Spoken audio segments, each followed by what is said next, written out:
The bedroom door was latched. The lamp was already turned down low, and I reached for my husband in a way that, in my community, had a name, not a kind one. I did not know that at the time. I only knew what my body wanted, and for one night, I listened to it instead of the Ordnung. By morning I was being talked about. My name is Martha. I grew up Old Order Amish in Holmes County, Ohio. I left at 24. This channel is where I say the things that were never allowed to be said. If you are here for the first time, subscribe now and tap the like button. And tell me in the comments, did you grow up in a home where certain things inside marriage were never discussed? Because I want to know how many of us there are. Now let me take you back, because before I can tell you what happened that night, I need to explain what an Amish marriage bed is actually governed by. Not by love, not by preference, not even in the way most people understand it, by God. It is governed by the Ordnung, and within the Ordnung, there is a category of rules that nobody writes down and nobody says aloud, and yet every woman who grows up in that world knows them as clearly as if they had been carved into the kitchen table. You absorb them the way you absorb Pennsylvania Dutch. By the time you are old enough to need them, they are already inside you. Here is what those rules say. A wife does not initiate, ever. The husband leads, the husband reaches. The husband decides when and whether and how. A wife's role in the marriage bed is yielding, and yielding means waiting. Stillness, obedience expressed through the body. A wife does not make sound. Pleasure is at best something tolerated, at worst something suspect. Women in my community did not discuss what happened in the bedroom, but the understanding was clear. The body in the marriage bed is an instrument of duty. You do not perform joy at your duty. You do not give voice to it. A wife does not ask for anything, not for more, not for differently, not for anything at all. Asking would be placing your own comfort above submission. It would be edging toward Hochmut, the pride that my community considered the deepest sin. And a wife most certainly does not reach for her husband. That direction of wanting, woman toward man, woman as the one who moves first, was something I absorbed as wrong before I had words for why. The same way you learn that certain foods are not cooked on certain days. You just know. I married Reuben in October, in the second year of my baptism. I was 19. He was 22. He was a good man in the ways my community valued. Steady, hardworking, faithful in his attendance, respected by the deacons. He was also, in the marriage bed, almost entirely silent. Not cruel, not careless, simply distant in the way that men raised in that silence tend to be. Present, then done, then turned away. And I lay there in the dark, night after night, with something nameless building in me that I had no permission to name. We had been married almost 8 months when it happened. It was a Tuesday. Reuben had come in from a long day of field work, later than usual. I had kept the food warm. We ate without much talking. That was ordinary. That was most evenings. After the dishes were cleared and the lamp was turned low, we went to bed. And something that night was different inside me. I cannot entirely explain it except to say that 8 months of silence had accumulated into something that felt physical, like a pressure. I lay beside my husband in the dark, and I was tired of waiting. I was tired of stillness. For once, I did not want to yield. I wanted to reach, so I did. I moved toward him in the darkness, not violently, not dramatically. I put my hand against his chest, and I moved close to him in a way that was unmistakably not yielding. I was asking. Without words, because I had none, my body was asking for him. He went very still. Not the stillness of someone who had fallen asleep. The other kind. The kind that tells you immediately that something has been registered, filed, and found wrong. He said nothing that night. We lay in the dark, and eventually his breathing changed, and he slept, and I did not sleep for a long time. By morning, I had almost convinced myself I had imagined the quality of that stillness. That nothing had shifted. That it had only been one moment, private, already dissolving. I was wrong. Here is what I did not yet understand about Amish community structure. There is a web of accountability that runs underneath the daily life of a church district, and it is not led by the bishop alone. It runs through the deacons, through the visiting ministers, and, most powerfully, through the women who are married to them. Information moves through that web the way weather moves across a flat field, quietly and fast, and reaching everywhere before you have thought to prepare for it. Reuben had a brother. His brother's wife was the deacon's daughter. I do not know the exact shape of what was said. I know only what arrived at my door.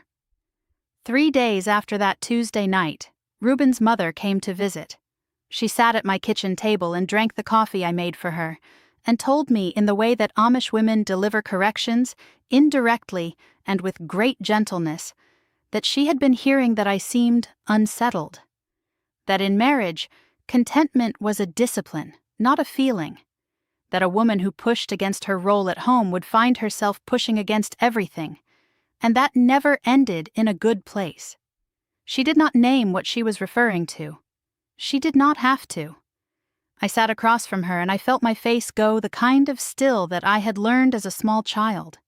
The face that does not react, the face that accepts instruction without question. I said, yes, I understood. I said I was grateful for her guidance. I folded my hands in my lap, and I looked appropriately humbled, and inside me something was vibrating at a frequency I had no word for. Reuben and I did not discuss it. We ate our meals, we worked our days. He did not bring it up, and I did not bring it up, and the silence sealed over it the way ice seals over a pond. You would never know from looking at the surface what was moving underneath.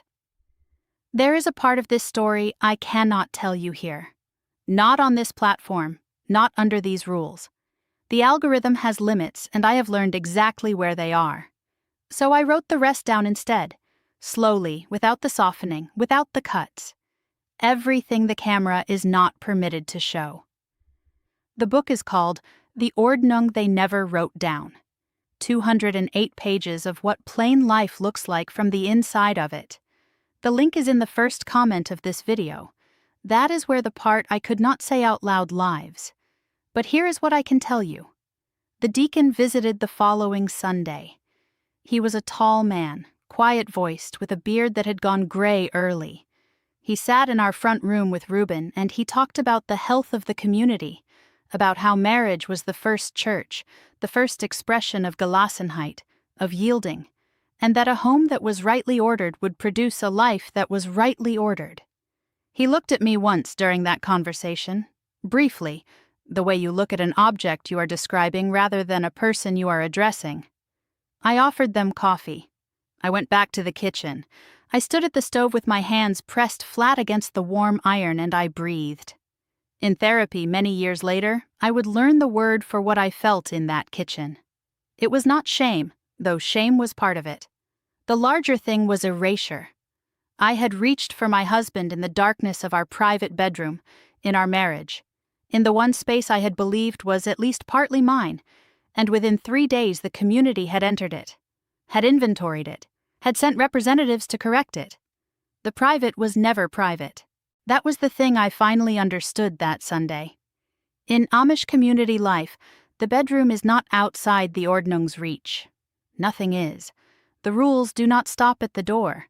They follow you into the dark.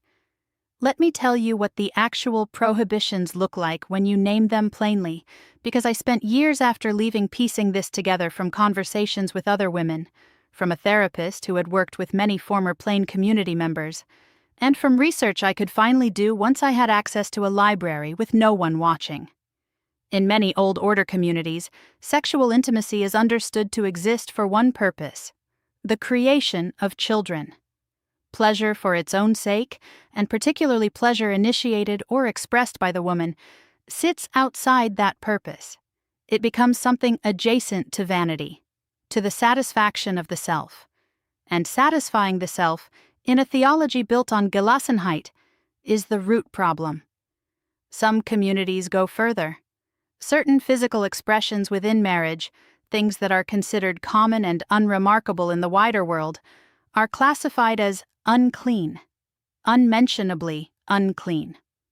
Women I have spoken with described situations in which their husbands refused certain forms of intimacy, not from disinterest, but from genuine belief that those acts were sinful, that God did not permit them even within marriage. Where that belief came from, which minister, which interpretation, which unwritten ruling, none of them could say. It was simply in the water. My friend Ruth, who left her community 3 years before I left mine, told me something once that I have thought about many times since. She said, "The silence about the body was not accidental. The silence was the control. As long as a woman does not have language for what her body wants, she cannot ask for it. She cannot name it as a right. She cannot compare her experience to anything and find it lacking. The silence was not modesty. It was architecture." I left at 24. The decision had been building for longer than I could trace. The night I reached for Reuben in the dark was not the reason, but it was a stone in the foundation of the reason. Because that night I understood something I could not unknow. I had wanted something. I had acted on that wanting, and the community had moved, immediately and with great coordination, to remind me that my wanting was not mine to act on. That is not theology. That is governance. The shunning came after my baptism was formally severed. That process is a thing I will tell in another video because it deserves its own space. What I will say here is that the first morning I woke up in an apartment in Worcester with no one to answer to was the first morning I cried from something that was not grief. I did not know what to call it for several weeks. My therapist, the same woman I still see, told me the word was relief. I said that did not seem right because it hurt. She said that relief and pain are not opposites, that sometimes the thing you needed most is the thing that costs you most to finally have. The carved bird Reuben had given me in our first year of marriage sat on my windowsill in that apartment for almost 2 years before I put it away, not because I hated him, because I needed to stop looking at a symbol of what we had both been made to be before either of us was old enough to choose it. He stayed. He is still there, in Holmes County, on the farm he inherited. I do not know if he is happy. I hope he is. I do not think the man I married was cruel. I think he was as trapped inside the rules as I was.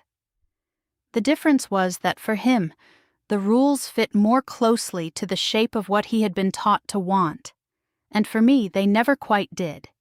If you grew up in a place that governed your body without your consent and called that governance holiness, I see you.